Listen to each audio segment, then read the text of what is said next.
Welcome to this Erasing Shame episode. My name is DJ Chuang. I'm here with Pastor John Shin. Welcome.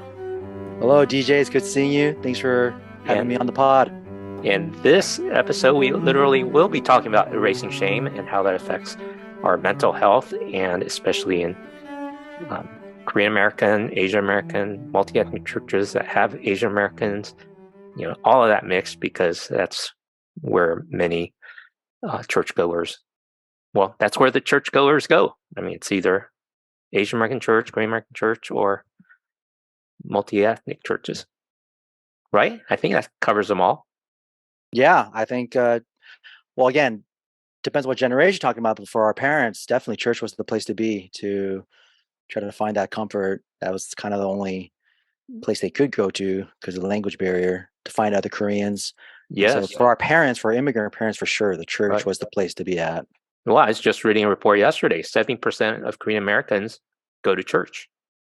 Yeah, that's way higher than in South Korea, which is like 20, just under 25% now, and declining.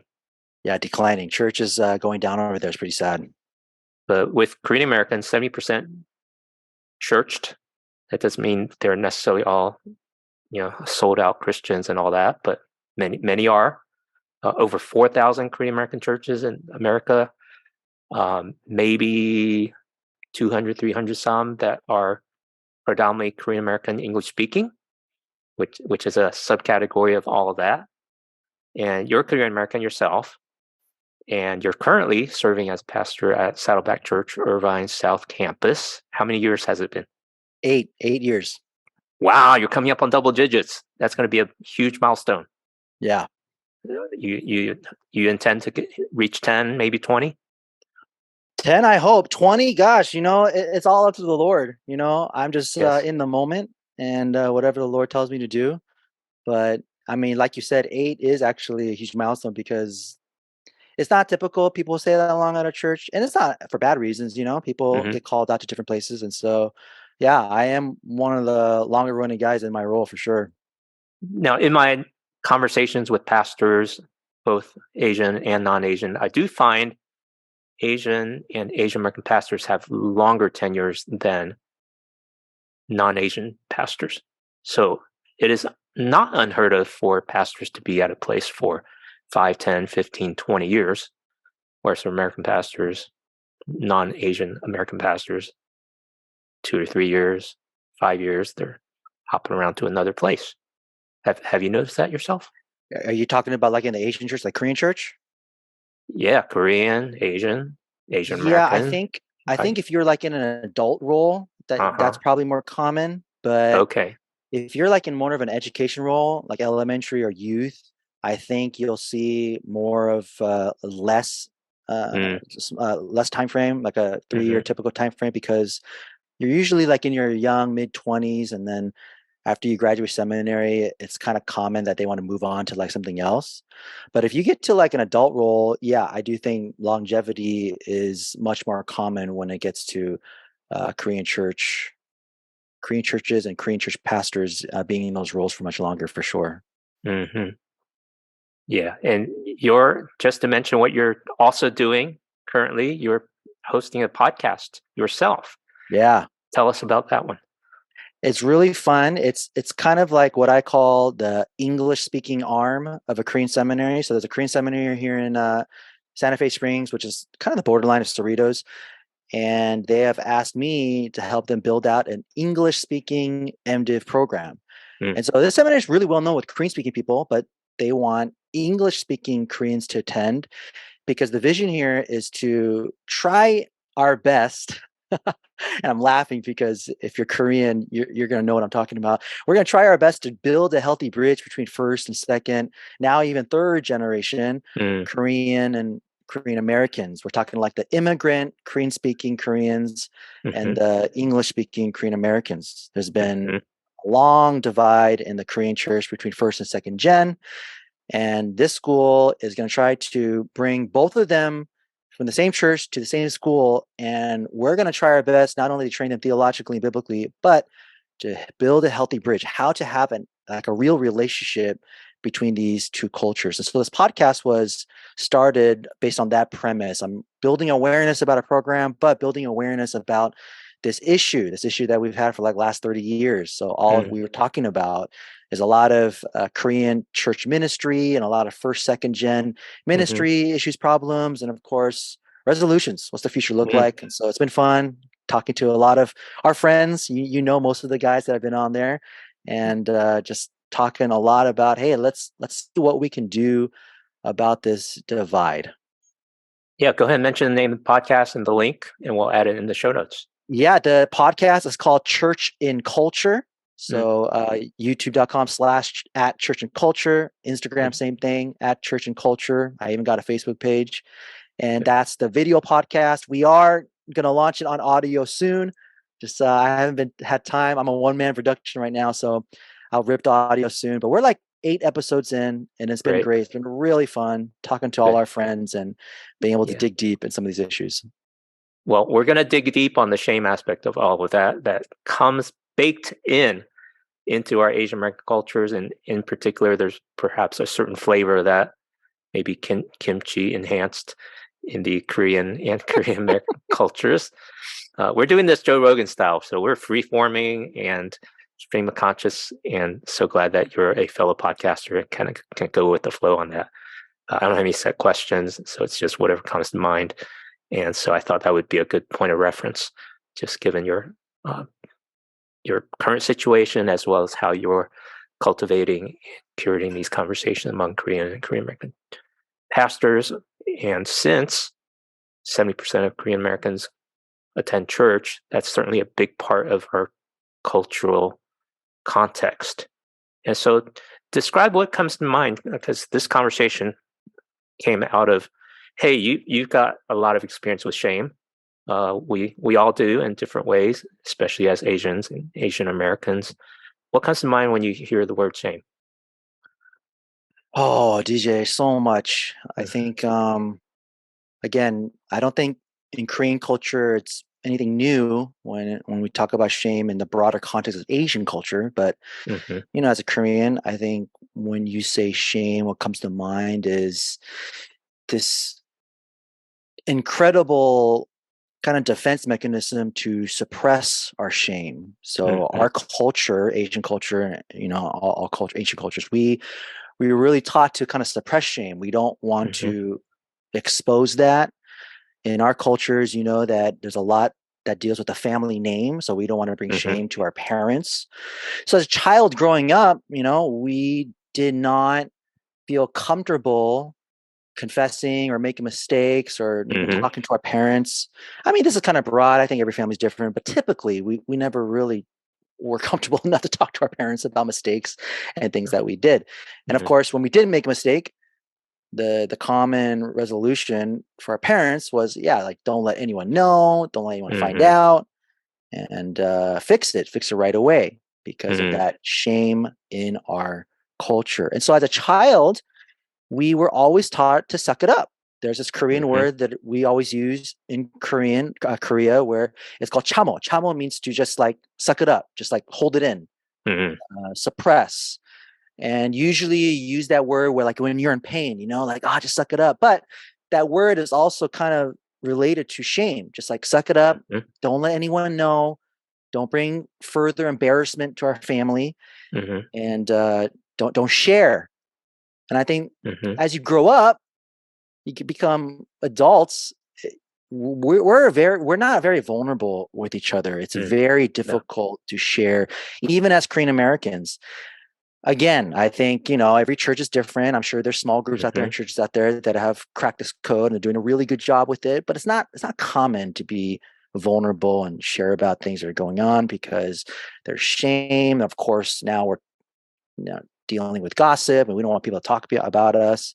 So it's really difficult. I also think about our immigrant parents, for those who have immigrant parents who immigrated here from Korea, China, Japan, wherever it was from. You know, they had it even worse than us, because not only do they deal with the honor shame culture, but they didn't even have anyone to share it with. They immigrated here, had no friends. Typically, their family's still back in their mother country. And when they were struggling, they had no one to go to.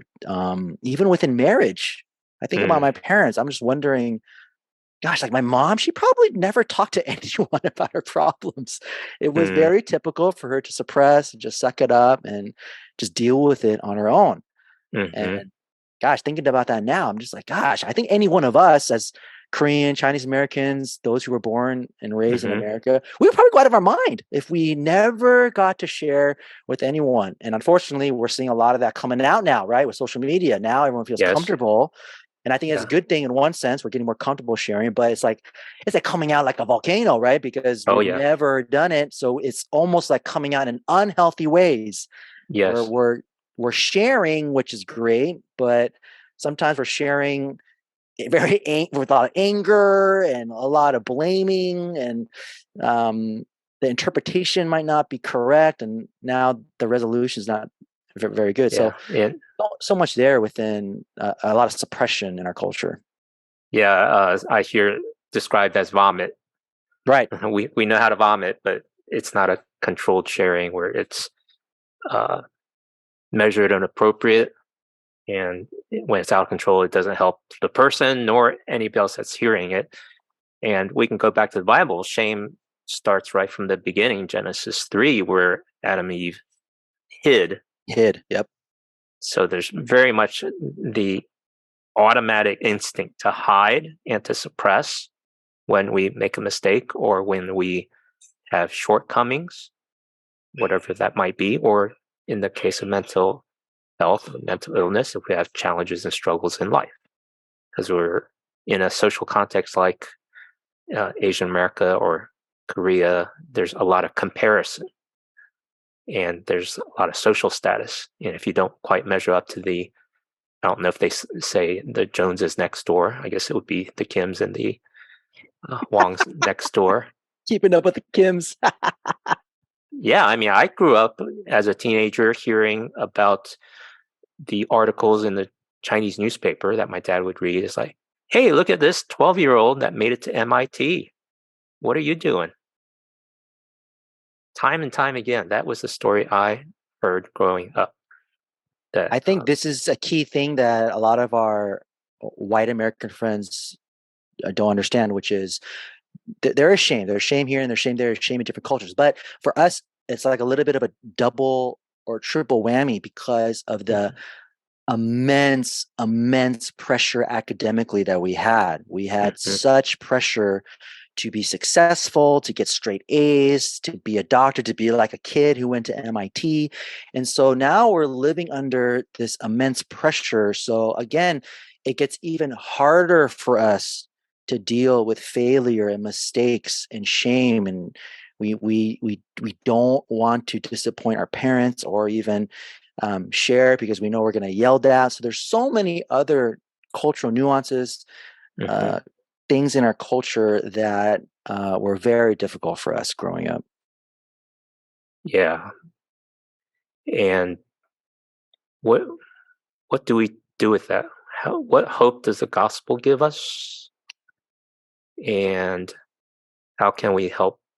Well, I have several directions that I could go with this, but first one is how can the gospel help us? Second, how do we help someone like you, pastors who are in a position where there's so much reverence for respect for the role, which kind of bleeds over into reverence, where the pastor cannot show um, their humanity when they struggle with the everyday challenges of life. And COVID has been such a challenging season for those of you that are in ministry. What thoughts come to mind? Yeah, I think the first thing that comes to my mind is, I've said this a lot in the podcast in Church and Culture, where I Mm, think as a second gen Korean American, we never really were taught or even learned what it really meant to be Korean American. We lived our whole life in this dual culture, but not just dual as in two, but a dueling culture, two cultures that were mm, dueling against each other. I mm-hmm, was Korean when I went home. I was American when I went to school. I went back to being Korean when I went to Korean church. mm-hmm, It was such a hard thing for us to go back and forth. I think that's why a lot of us had a hard time with our immigrant parents, because we were learning all these American values, American principles, Mm-hmm. but then our Korean parents didn't understand those things. They were raised in Korea. So Mm-hmm. it was like, well, is this wrong? Why is it wrong? I don't get it. This is what I'm learning in school. And so because we never really unpacked that, I think it would be a really good starting point if you're Korean American to start learning about that. Like, what does it mean to be a Korean American? It's so funny because a lot of us, we're parents now, and we are all trying to like raise our kids in American culture, and it's almost reactionary. We don't want to do what our parents did, Mm-hmm. but we're also losing a lot of the values of our culture and a lot of the values that our parents try to instill into us. Maybe they expressed it in bad ways, like academics, but the principle was still good. But some of us were so reactionary that we just kind of threw it all out, just threw out the baby with the Okay. bathwater. Okay, let's slow down a minute there. So what's the good part of that academic thing? I think the good thing is like, you should try in academics, right? I mean, Okay. that's not bad. You want to put in a good effort, your best Yeah. effort, because Why is that so bad? Why Mm. why is it bad to really raise your children to try hard in school? I think Mhm. the way that's expressed in a negative way was our parents said try hard, but it was like, it means you had to be perfect, right? A's and everything, and 1 A minus your failure, and that's all you had to do. That's why we went to Kumon and did tutoring and all this stuff. So it's like, well, let's not put that pressure on. But yeah, I think it's really good to raise our kids to try hard in school, but we don't yell at them for getting a B minus, right? We are just Okay. with them Mhm. as they are a student, because not everyone is good at studies, and that's okay, right? That's okay. Mhm. And so I think part of this is really understanding, like, what does it mean to be a Korean American and to understand our identity? But I think that only helps on an earthly level. On a gospel level, Mhm. I think we need to remember, and again, perhaps we never really spent a good amount of time doing this, that our identity is in Jesus. Our identity is in knowing that we are a child of God, here for the gospel kingdom, here Mhm. to follow him. I think one huge thing that I'm noticing in Korean Americans, second gen Korean Americans who are all now parents, these are people now in their late 30s and 40s and now Mhm. 50s. One big thing that I am observing is I feel like we're losing that. We're losing our identity in Jesus. It looks like, and that's why this is such a superficial observation, because it's not like I talk to these people on a daily basis, but it looks like our identity is right back to academics and extracurricular activities, and Mhm. make sure our kids play 5 sports, and wearing the right clothes and going out and having all the social fun. Now, none of that stuff is bad. It's not sinful, but I'm really curious, is that where your identity is in? And the reason why I question that is because we see how the church is being sacrificed a lot.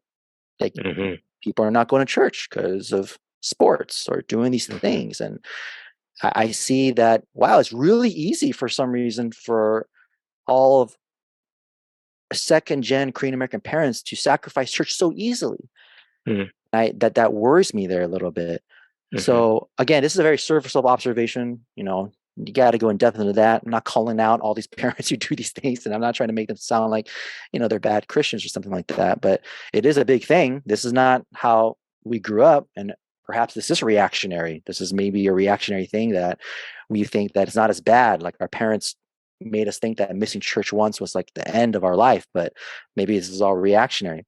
So going back to our identity in Jesus, but I think a huge part for us to understand our identity in Jesus, and I know this is something that most of us never learn or unpack, is what does that mean with shame? Mhm. How do I allow Jesus to take my shame, and so that he can take that shame upon himself Mhm. and to kill it on the cross, to cleanse it, and to maybe forgive it in one way, because perhaps it's Mhm. shame from sin. And how Mhm. can I do that in a peaceful and loving manner where I can accept that grace. And the reason why I said that I don't think many of us really learned how to do that is because our whole life we were raised to suppress shame. We were raised to swipe it under the rug, to not deal with it. And I think we never really had an opportunity to do that, to allow Jesus to take that shame for us. So what does that look like? I think there's a lot of deep conversations. I think there's going to be a lot of crying. I think there's a lot of healing and tapping into pain. But as Asians, we don't want to do that. It's all in the past. I don't want to deal with that. Let me just move forward. But we know that when you don't deal with it, that is still part of you. It's like almost like you don't even know it anymore. It's more dangerous. So we really got to kind of get back to those dark moments sometimes and let the Lord take that shame from us. I think a lot of it probably has to do with the shame and sin, those things that we've done in secret that we don't tell anyone about. I think there's a lot of shame that deals with our family, for sure, growing up as kids, things that we don't. Again, I think that's why our parenting is very different, because we don't want our kids to experience what we experience. A lot of it is reactionary. So I think in those two areas, there's a lot of deep conversations that need to be had. Well, I counted more than two. So there's a lot of areas where shame has affected our lives. I'm not sure what that would look like. I mean, I want to believe what you said is true and right and good. What does it look like to actually experience Jesus taking our shame, covering our shame, washing us clean as white as snow, using the words right in the Bible, and bestowing upon us honor, the honor that God has for us because of what Jesus did on the cross. I mean, the place that comes to mind is, well, I could probably confess that to my therapist and visit those dark places in the past. And by confessing our sin one to another, then our sin is released and relieved, and we receive healing that way. But as a pastor, how have you had moments where you've guided people beyond shame, erased shame, and towards more healing and freedom? Okay, well, I think there's three things I would say. I wouldn't necessarily say that I've achieved all these these things as a pastor, but I do want to share these three because you asked how do we do that. I think number one thing that you can easily do, and I think this totally works in Asian church because we're so high in discipleship, is to actually do an in-depth study on the theology of shame. That the theology of shame is never. Again, this is my experience, right? So I say these things and I feel like, okay, I'm not an expert, but in my experience, I feel like this is not a common topic. I never learned about the theology of shame in seminary. I never heard about that at a church, especially at a Korean church. I think at this time, we have much more resources to be able to do that. So to do like an in-depth study on the theology of shame. I think there's a lot of fear in there too, theology of shame and fear and what that actually looks like. I think that works for those who are just kind of academics. They love discipleship. They want to get into a book and do that. That's not for everyone. I think another second thing is to cultivate a dynamic, a community where being vulnerable and being able to share is the norm. Now that's a big hill. That's a big uphill battle for our culture. But this helps us, especially in the Korean church, to move beyond just, again, superficial small groups where you're coming together, you're reading a book, and you kind of talk about like the Bible and stuff, but like there's no like real in-depth sharing what's going on in your life. I think it's a lot of like theology talk maybe, but there is still this sense of, man, I don't know if I feel comfortable to share this with others.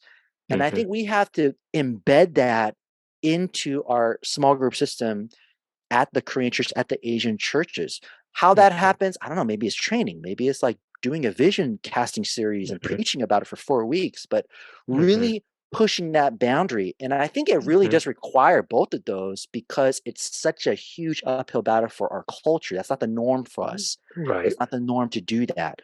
Yeah. So preaching about it for 4 weeks, Mhm. training our small groups to do that and to begin practicing that, even with simple guidelines. I think we were just doing this with our team at Saddleback. Like sometimes you have to have guidelines like, okay, this is how to share. Yes. It sounds Yeah, so funny, and I'm not but sure Asians or non-Asians know how to share at that right. kind of level. Like, So, okay, guys, this is how to share. mm, These are the things you should not say. mm, Don't interrupt. Don't try to solve the.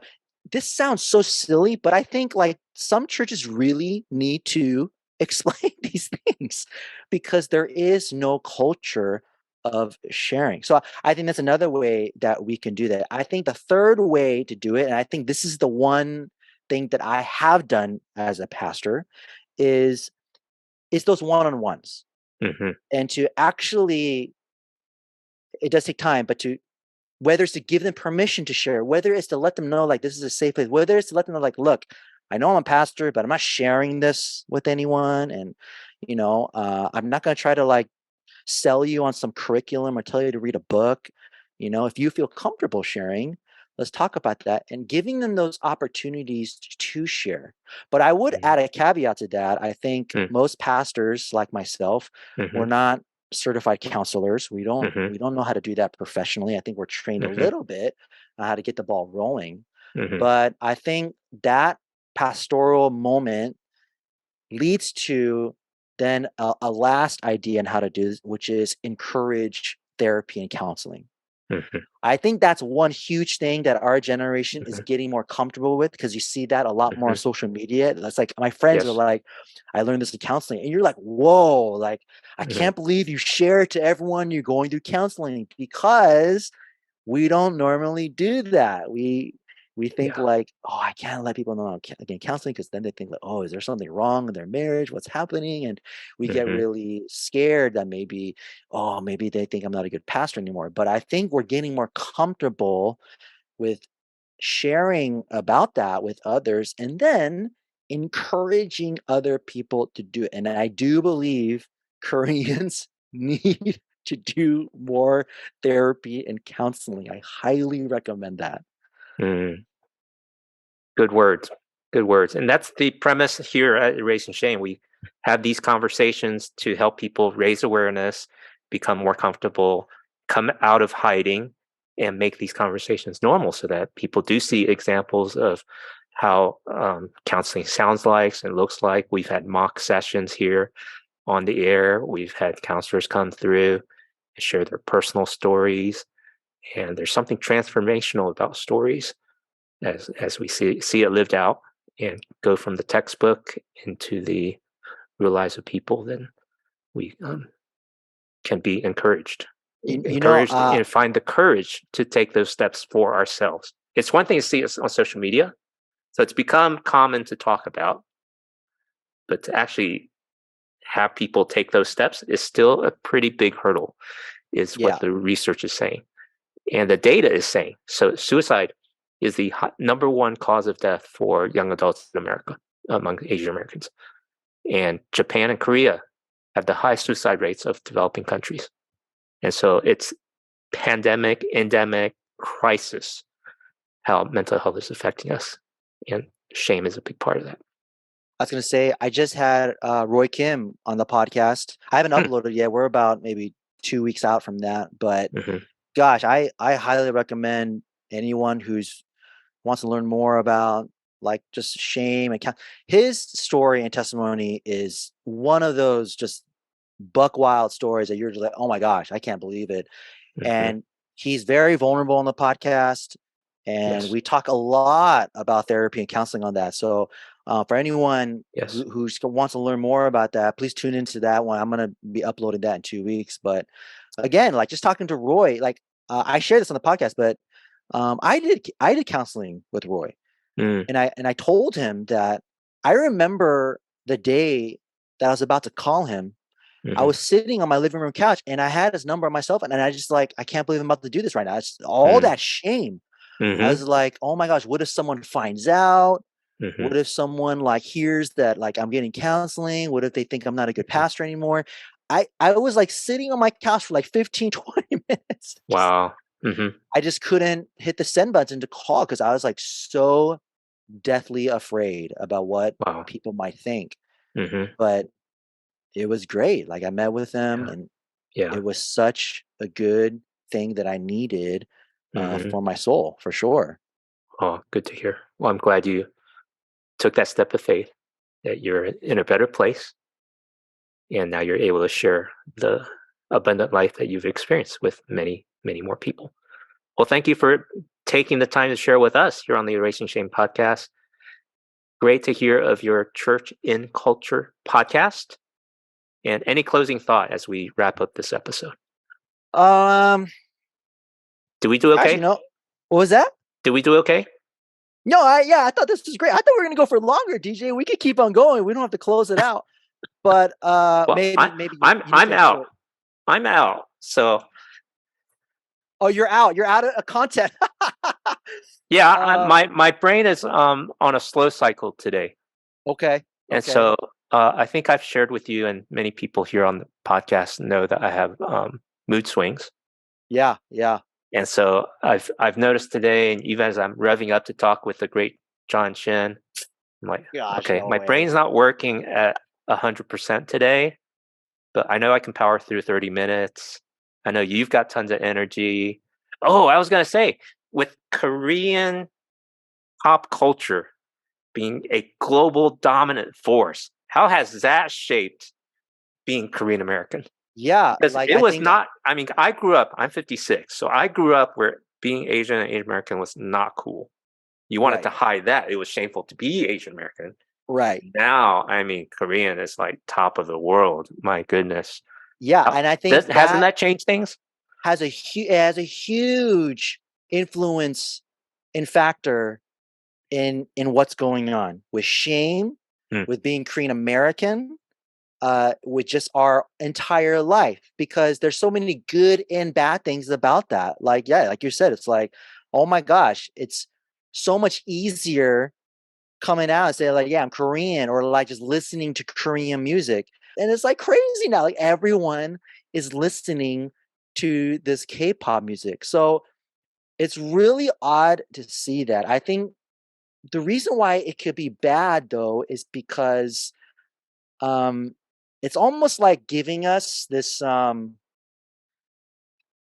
kind of like a reason to be more vocal about certain things. So like that's good, right? Like we're comfortable now, but it's not it's a kind of sometimes expressed in a bad way. Like we're being more vocal and coming out, but we're coming out with all that bad stuff, right? Like all that boiling, it's boiled over, and now we're so comfortable and coming out and ripping on our parents or whatever it is. There's mm, different Korean influencers mhm. that are now just kind of like being more comfortable. So it's a very interesting thing. But yes, that totally has huge influence on our shame and things like that.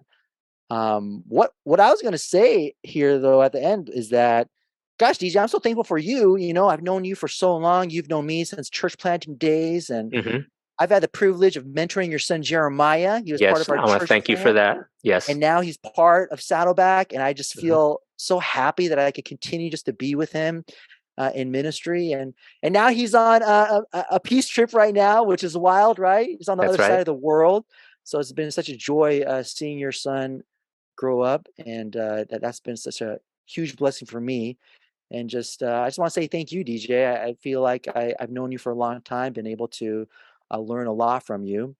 And I think one thing that I would probably want to close out with again is this encouragement for all Korean Americans to seek therapy and counseling. Mm, And I want to really make sure they understand that, look, your pastor loves you, shepherds you, mhm, and it can be a counselor, but I don't think most of them can be a counselor for the long haul because they have 200 or 300 other people to think about.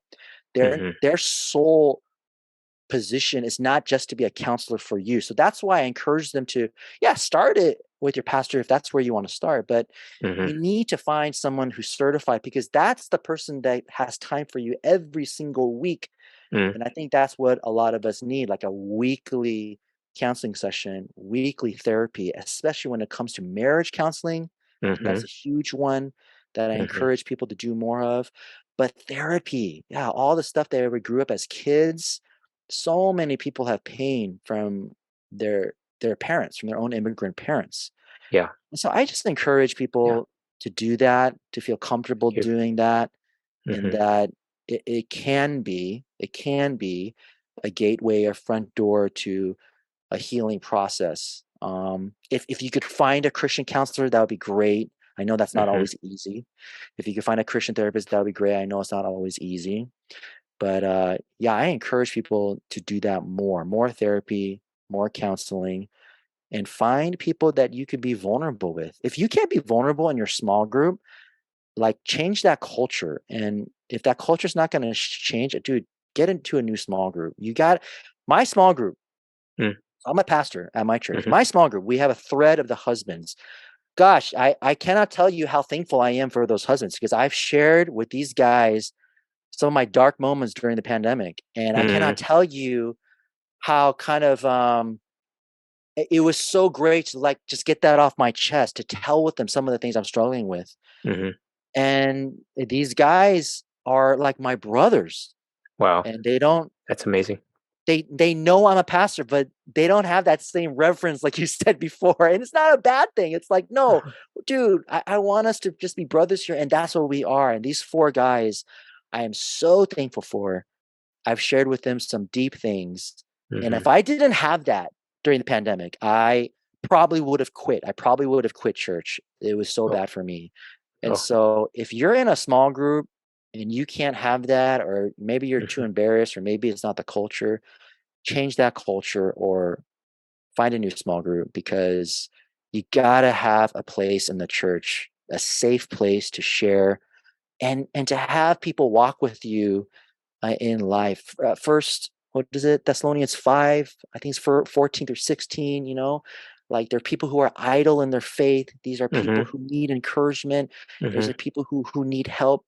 How that happens in the church. And we got to Yes. start practicing that more. Mm-hmm. And if church is just listening to good preaching and reading a good like R.C. Sproul book or something like that, if you're just learning and that's it, you got to have place for safe, vulnerable conversations. And I hope more Asian churches, more Korean churches can cultivate that. Thank you. Thank you for a good closing word. So soothing for the soul. What an invitation.